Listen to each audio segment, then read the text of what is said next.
દાદરા વડોદરાના ward number 6 ના કોંગ્રેસ ઉમેદવારના પતિની અટકાયત કરી લેવાઈ છે। ફોર્મ ભરતી વખતે હરિયાણા પોલીસ પતિને ઉઠાવી ગઈ। ફોર્મ ભરવા ગયા ત્યાંથી પોલીસે ગાડીમાં તેઓને બેસાડી લીધા।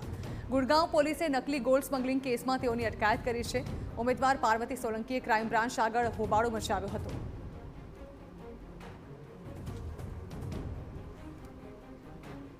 અમારા ઘરવાળાને અમને પૈસા આપા અંદર મોકલ્યા એટલા વારમાં પેલા સાહેબને એમને જબરજસ્તી ગાડી બેસાડી ને લઈને આવતા રહ્યા।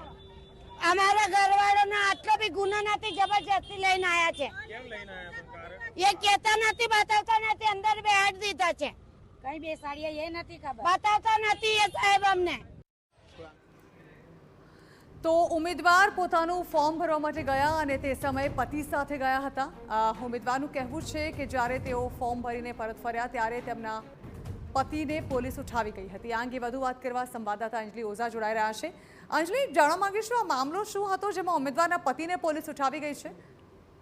બિલકુલ, જે પ્રકારે વિગતો સામે આવી રહી છે તે પ્રમાણે વડોદરા મહાનગરપાલિકાના વોર્ડ નંબર 6 ના ઉમેદવાર પાર્વતી સોલંકીના પતિ પ્રભુભાઈ સોલંકીને હરિયાણા પોલીસ ઉઠાવી ગઈ હોય તેવી વિગતો સામે આવી છે। સમગ્ર વિગત મળતાની સાથે ફોર્મ ભરવા ગયા હતા, ત્યાંથી પોલીસે તેઓને ગાડીમાં બેસાડી દીધા છે અને સમગ્ર મામલે ઉમેદવાર પાર્વતીબેને વડોદરા ક્રાઇમ બ્રાન્ચની આગળ હોબાળો પણ મચાવ્યો હતો।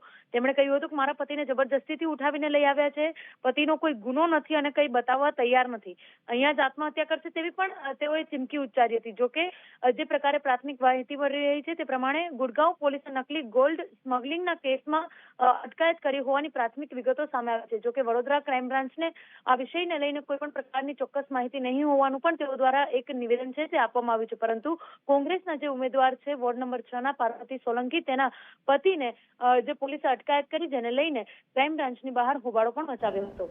જી બિલકુલ અંજલિ, આભાર। તો ઉમેદવારના પતિને પોલીસ ઉઠાવી ગઈ, નકલી ગોલ્ડ સ્મગલિંગના કેસમાં તેમના પતિની અટકાયત કરી હોવાનું સામે આવ્યું છે।